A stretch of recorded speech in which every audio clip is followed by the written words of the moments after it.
ಸಾಯಿ ಸಚ್ಚರಿತ್ರೆ 8ನೇ ಅಧ್ಯಾಯ. ಮಾನವ ಜನ್ಮದ ಮಹತ್ವ, ಸಾಯಿಬಾಬಾರವರ ಭಿಕ್ಷೆ, ಬಾಯಾಜಾಬಾಯಿಯ ಸೇವೆ, ಸಾಯಿಬಾಬಾರವರ ಶಯನ ಪದ್ಧತಿ, ಕುಶಾಲಚಂದ್ರಲ್ಲಿ ಆತ್ಮೀಯತೆ. ಆ ಅಧ್ಯಾಯದಲ್ಲಿ ಹೇಮಾಡ ಪಂತರು ಮಾನವ ಜನ್ಮದ ಮಹತ್ವ ವಿವರಿಸಿ ಬಾಬಾರವರ ಆಹಾರ ಭಿಕ್ಷೆ, ಬಾಯಾಜಾಬಾಯಿಯವರು ಹೇಗೆ ಅವರ ಸೇವೆ ಮಾಡುತ್ತಿದ್ದರು, ಬಾಬಾರವರು ರಾತ್ರಿ ವೇಳೆ ಮಸೀದಿಯಲ್ಲಿ ಹೇಗೆ ನಿದ್ರಿಸುತ್ತಿದ್ದರು ಮತ್ತು ಕುಶಾಲಚಂದ್ರರನ್ನು ಹೇಗೆ ಪ್ರೀತಿಸುತ್ತಿದ್ದರು ಎಂಬುದನ್ನು ವಿವರಿಸಿರುತ್ತಾರೆ.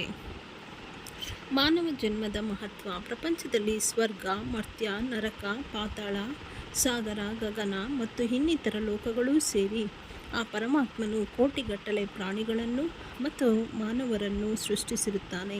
ಇವುಗಳಲ್ಲಿ ಪುಣ್ಯವೇ ಪ್ರಧಾನವಾಗಿದ್ದ ಜೀವಿಗಳು ಸ್ವರ್ಗವನ್ನು ಸೇರಿ ತಮ್ಮ ಕರ್ಮದ ಫಲವನ್ನು ಅನುಭವಿಸಿದ ನಂತರ ಮರ್ತ್ಯಲೋಕಕ್ಕೆ ಬರುತ್ತವೆ.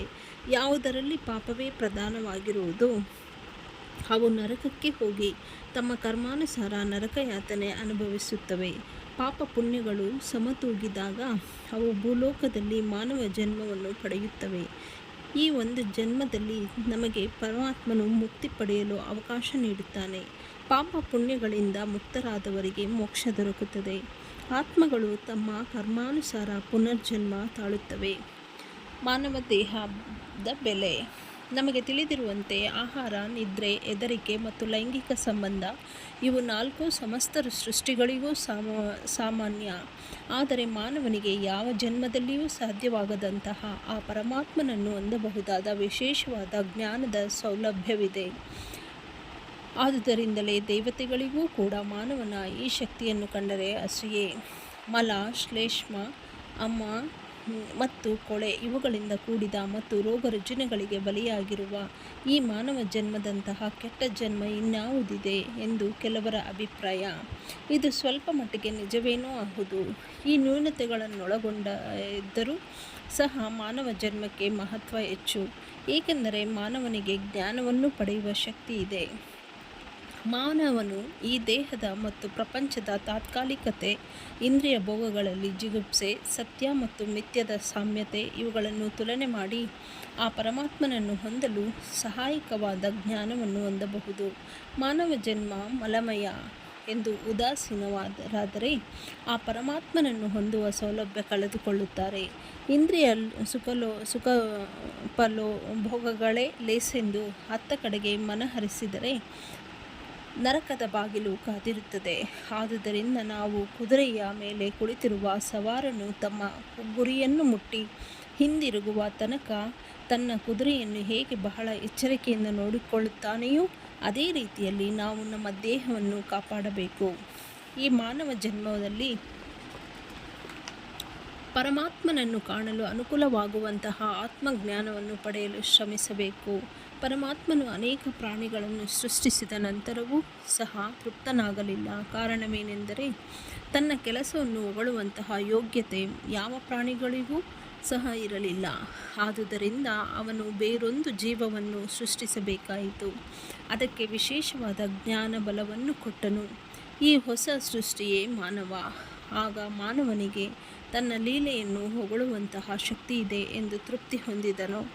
ಆದುದರಿಂದ ಮಾನವ ಜನ್ಮವನ್ನು ಹೊಂದುವುದೇ ದುರ್ಲಭ. ಹಾಗೆ ಹೊಂದಿದ್ದರೆ ನಿಜಕ್ಕೂ ಅದೃಷ್ಟವೆನ್ನಬಹುದು. ಎಲ್ಲಕ್ಕಿಂತಲೂ ಶ್ರೇಷ್ಠವಾದುದು ಬಾಬಾರವರ ಚರಣಾರವಿಂದಗಳಿಗೆ ಸೇವೆ ಸಲ್ಲಿಸುವ ಸೌಲಭ್ಯ ದೊರಕಿರುವುದು. ಮಾನವನ ಕರ್ತವ್ಯ. ಮಾನವ ಜನ್ಮವು ಅಮೂಲ್ಯವಾದುದು. ಹುಟ್ಟಿದ ಮೇಲೆ ಸಾವು ಖಂಡಿತ ಎಂಬುದನ್ನು ಅರಿತ ಮೇಲೆ ನಾವು ನಮ್ಮ ಜೀವನದ ಗುರಿಯನ್ನು ಮುಟ್ಟಲು ಯಾವಾಗಲೂ ಹಾತೊರೆಯುತ್ತಿರಬೇಕು. ನಮ್ಮ ಶಕ್ತಿ ಮೀರಿ ಶ್ರಮಿಸಬೇಕು. ಸೋಮಾರಿತನ, ಆಲಸ್ಯ ಇವುಗಳನ್ನು ತಳ್ಳಿ ಜಡತನವನ್ನು ತ್ಯಜಿಸಿ ಹಗಲಿರುಳು ನಾವು ಪರಮಾತ್ಮನನ್ನು ಕುರಿತು ಧ್ಯಾನಿಸಬೇಕು. ಇದನ್ನು ಮಾಡದಿದ್ದಲ್ಲಿ ಮಾನವನು ಕಾಡು ಪ್ರಾಣಿಗಳಿಗಿಂತಲೂ ಕೀಳಾಗುತ್ತಾನೆ. ಸಾಧು ಸಂತರ ಆಶ್ರಯ. ನಿಮ್ಮ ಗುರಿಯನ್ನು ಬೇಗನೆ ಸಾಧಿಸಬೇಕೆಂದಾದರೆ ಆ ಪರಮಾತ್ಮನ ಸಾಕ್ಷಾತ್ಕಾರವನ್ನು ಹೊಂದಿರತಕ್ಕ ಸಾಧು ಸಂತರನ್ನು ಆಶ್ರಯಿಸಬೇಕು. ಧಾರ್ಮಿಕ ಪುರಾಣ ಕೇಳುವುದರಿಂದಲೂ ಧಾರ್ಮಿಕ ಗ್ರಂಥಗಳನ್ನು ಪಠಿಸುವುದರಿಂದಲೂ ಯಾವುದನ್ನು ಪಡೆಯಲು ಅಸಾಧ್ಯವೋ ಅಂತಹುದನ್ನು ಈ ಪವಿತ್ರ ಆತ್ಮಗಳ ಸ್ನೇಹದಿಂದ ಪಡೆಯಬಹುದು. ಹೇಗೆ ದಿನಕರನು ಸಮಸ್ತ ತಾರಾಗಣಗಳ ಕಾಂತಿಗಿಂತ ಮಿಗಿಲಾದ ಬೆಳಕನ್ನು ಕೊಡಬಲ್ಲನೋ, ಹಾಗೆ ಸದ್ಗುರುವು ಸಮಸ್ತ ಧಾರ್ಮಿಕ ಗ್ರಂಥಗಳು ನೀಡಬಹುದಾದುದಕ್ಕಿಂತ ಮಿಗಿಲಾದ ಪಾರಮಾರ್ಥಿಕ ಜ್ಞಾನವನ್ನು ನೀಡಬಲ್ಲನು. ಅವನ ಚಲನವಲನಗಳೇ ನಮಗೆ ಮೃದುವಾದ ಮಾರ್ಗದರ್ಶನ ನೀಡುತ್ತವೆ. ಕ್ಷಮೆ, ತಾಳ್ಮೆ, ದಯೆ, ದಾನ, ಧರ್ಮ, ಇಂದ್ರಿಯ ನಿಗ್ರಹ ಶಕ್ತಿ ಇವುಗಳನ್ನು ಗುರುವು ಅಭ್ಯಾಸ ಮಾಡುವಾಗಲೇ ಶಿಷ್ಯರು ಅದನ್ನು ಪಾಲಿಸಿರುತ್ತಾರೆ. ಇದು ಅವರ ಮನಸ್ಸನ್ನು ಪಾರಮಾರ್ಥಿಕ ಜ್ಞಾನದೆಡೆಗೆ ಕೊಂಡೊಯ್ಯುತ್ತದೆ. ಶ್ರೀ ಸಾಯಿಬಾಬಾರವರು ಇಂತಹ ಒಬ್ಬ ಸಂತ ಸದ್ಗುರು. ಅವರು ಬಾಹ್ಯದಲ್ಲಿ ಫಕೀರರಾಗಿ ಕಂಡರೂ ಯಾವಾಗಲೂ ಆತ್ಮದಲ್ಲಿ ತಲ್ಲೀನರಾಗಿರುತ್ತಿದ್ದರು. ಪರಮಾತ್ಮನನ್ನು ಅಥವಾ ದೈವತ್ವವನ್ನು ಕಾಣಬಹುದಾದ ಎಲ್ಲ ವಸ್ತುಗಳನ್ನು ಬಾಬಾ ಪ್ರೀತಿಸುತ್ತಿದ್ದರು. ಸಂತೋಷದಿಂದ ಅವರು ಉಬ್ಬುತ್ತಿರಲಿಲ್ಲ, ಅನಾದೃತವೆಂದು ಕುಗ್ಗುತ್ತಿರಲಿಲ್ಲ. ಧನಿಕನಾಗಲಿ ಭಿಕಾರಿಯಾಗಲಿ ಇಬ್ಬರೂ ಅವರಿಗೆ ಒಂದೇ. ತಮ್ಮ ದೃಷ್ಟಿ ಮಾತ್ರದಿಂದಲೇ ಭಿಕಾರಿಯನ್ನು ಧನಿಕನನ್ನಾಗಿ ಪರಿವರ್ತಿಸುವ ಪ್ರತಿಭೆ ಇತ್ತು. ಅಂತಹ ಬಾಬಾ ಶಿರಡಿಯ ಪ್ರತಿ ಮನೆಯ ಬಾಗಿಲಿಗೂ ಹೋಗಿ ಭಿಕ್ಷೆ ಬೇಡುತ್ತಿದ್ದರು. ಅದು ಹೇಗೆಂಬುದನ್ನು ಈಗ ನೋಡೋಣ. ಬಾಬಾರವರ ಭಿಕ್ಷೆ. ಅಮ್ಮ, ನನಗೆ ಒಂದು ಚೂರು ರೊಟ್ಟಿ ನೀಡುವಿರಾ ಎಂದು ಬಾಬಾ ಪ್ರತಿ ಮನೆಯ ಬಾಗಿಲಿಗೆ ಹೋಗಿ ಭಿಕ್ಷೆ ಬೇಡುತ್ತಿದ್ದರು. ಬಾಬಾರವರಿಗೆ ನೀಡಿದವರೇ ಧನ್ಯರು. ಅವರು ಭಿಕ್ಷಾ ಪಾತ್ರೆಯನ್ನು ಹಿಡಿದುಕೊಂಡು ಜೋಳಿಗೆಯನ್ನು ಸಿಕ್ಕಿಸಿಕೊಂಡು ಪ್ರತಿ ಮನೆಯ ಬಾಗಿಲಿಗೂ ಹೋಗುತ್ತಿದ್ದರು. ಸಾಂಬಾರು, ಪಲ್ಯ, ಮಜ್ಜಿಗೆ, ಸಾರು ಮುಂತಾದವುಗಳನ್ನು ಪಾತ್ರೆಯಲ್ಲಿಯೂ, ಅನ್ನ ಮುಂತಾದ ಗಟ್ಟಿ ಪದಾರ್ಥಗಳನ್ನು ಜೋಳಿಗೆಯಲ್ಲಿಯೂ ಹಾಕಿಸಿಕೊಂಡು ಬರುತ್ತಿದ್ದರು. ಅವರಿಗೆ ಆಹಾರ ಪದಾರ್ಥಗಳ ಚಾಪಲ್ಯವಿರಲಿಲ್ಲ. ಕೊನೆಗೆ ಭಿಕ್ಷೆ ಬೇಡಿ ತಂದ ಎಲ್ಲ ಪದಾರ್ಥಗಳನ್ನು ಬೆರೆಸಿ ಮನದಣಿಯುವಂತೆ ನೀಡುತ್ತಿದ್ದರು. ಒಂದೊಂದು ದಿನ ಮಧ್ಯಾಹ್ನ 12 ಗಂಟೆವರೆಗೆ ಭಿಕ್ಷೆ ಬೇಡುತ್ತಿದ್ದರು. ಅವರು ತಿನ್ನುವಾಗ ನಾಯಿ, ಬೆಕ್ಕು, ಕಾಗೆಗಳೂ ಸಹ ಅವರೊಡನೆ ಬಂದು ತಿನ್ನುತ್ತಿದ್ದವು. ಆದರೆ ಬಾಬಾರವರು ಅವುಗಳನ್ನು ಓಡಿಸುತ್ತಿರಲಿಲ್ಲ. ಮಸೀದಿಯನ್ನು ಗುಡಿಸಿ ಸಾರಿಸುತ್ತಿದ್ದವರೂ ಸಹ 10-12 ರೊಟ್ಟಿ ಚೂರುಗಳನ್ನು ತೆಗೆದುಕೊಂಡು ಹೋಗುತ್ತಿದ್ದರು. ಕನಸಿನಲ್ಲಿಯೂ ಸಹ ನಾಯಿ, ಬೆಕ್ಕುಗಳನ್ನು ಎದುರಿಸಿ ಓಡಿಸದೆ ಇದ್ದ ಬಾಬಾ ಬಡ ಜನರನ್ನು ಓಡಿಸಬಹುದೇ? ಶಿರಡಿಯಲ್ಲಿಯ ಜನರು ಇವರನ್ನು ಮೊದಲು ಹುಚ್ಚರೆಂದು ತಿಳಿದಿದ್ದರು. ಪ್ರತಿ ಮನೆಯ ಬಾಗಿಲಿಗೆ ಹೋಗಿ ಭಿಕ್ಷೆ ಬೇಡಿ ಜೀವಿಸುವವರನ್ನು ಯಾರು ತಾನೇ ಗೌರವಿಸುವರು? ಅವರು ಬಾಹ್ಯದಲ್ಲಿ ಚಂಚಲರಾಗಿದ್ದರೂ ಅಂತರಂಗದಲ್ಲಿ ಜ್ಞಾನಿಗಳಾಗಿದ್ದರು. ಅವರ ಮಾರ್ಗ ಅದ್ವಿತೀಯವಾಗಿದ್ದಿತು. ಕೆಲವರು ಇವರನ್ನು ಮಹಾಜ್ಞಾನಿಗಳೆಂದು ಗೌರವಿಸುತ್ತಿದ್ದರು. ಇದನ್ನು ಉದಾಹರಿಸುವ ಕಥೆಯೊಂದು ಈ ರೀತಿ ಇದೆ. ಬಾಯಿಯ ಸೇವೆ. ತಾತ್ಯಾ ಕೋತೆಯವರ ಮಾತೆ ಬಾಯಿಯವರು ಸ್ವಲ್ಪ ರೊಟ್ಟಿ, ನೀರು ತೆಗೆದುಕೊಂಡು ಕಾಡಿಗೆ ಪ್ರತಿದಿನವೂ ಹೋಗುತ್ತಿದ್ದರು. ಸ್ವಲ್ಪ ಹೊತ್ತು ಅಲೆದ ನಂತರ ಈ ಫಕೀರರನ್ನು ಸಂಧಿಸುತ್ತಿದ್ದರು. ಹೀಗೆ ಸಂದರ್ಶಿಸಿದ ತಕ್ಷಣ ಅವರಿಗೆ ಎಲೆ ಹಾಕಿ ಊಟಕ್ಕೆ ಬಡಿಸುತ್ತಿದ್ದರು. ನಂತರ ಬಲವಂತ ಮಾಡಿ ಊಟ ಮಾಡಿಸುತ್ತಿದ್ದರು. ನಿಜವಾಗಿಯೂ ಅವರ ನಂಬಿಕೆ, ಸೇವೆ ಅಗಾಧವಾಗಿದ್ದಿತು. ಈ ಸೇವೆಗೆ ಪ್ರತಿಫಲವಾಗಿ ಅವರ ಮಗನಿಗೆ ಬಾಬಾ ಅಮೂಲ್ಯ ಆಶೀರ್ವಾದ ಕೊಟ್ಟರು. ತಾಯಿ ಮತ್ತು ಮಗ ಇಬ್ಬರಿಗೂ ಬಾಬಾರವರೆಂದರೆ ಪಂಚಪ್ರಾಣ. ಬಾಬಾರವರು ಅನೇಕ ಸಾರಿ ಅವರಿಗೆ ಈ ತಿರುಕನೇ ದೇವರ ಅವತಾರ ಎಂದು ಹೇಳುತ್ತಿದ್ದರು. ಸ್ವಲ್ಪ ದಿನಗಳ ನಂತರ ಬಾಬಾರವರು ಕಾಡಿನಲ್ಲಿ ನೆಲೆಸುವುದನ್ನು ಬಿಟ್ಟು ಊರಲ್ಲಿ ಬಂದು ನೆಲೆಸಿದರು.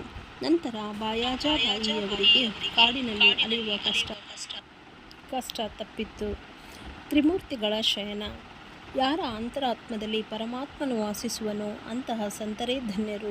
ಇಂತಹ ಸಂತರ ಸತ್ಸಂಗವನ್ನು ಹೊಂದುವ ಮಾನವರು ನಿಜಕ್ಕೂ ಅದೃಷ್ಟಶಾಲಿಗಳೇ ಸರಿ. ತಾತ್ಯಾ ಕೋತೆ ಮತ್ತು ಭಗತ ಮಹಾಲ್ಸಾಪತಿಯವರು ಸಾಯಿಬಾಬಾರವರ ಸಂಪರ್ಕ ಹೊಂದಿದ್ದರು.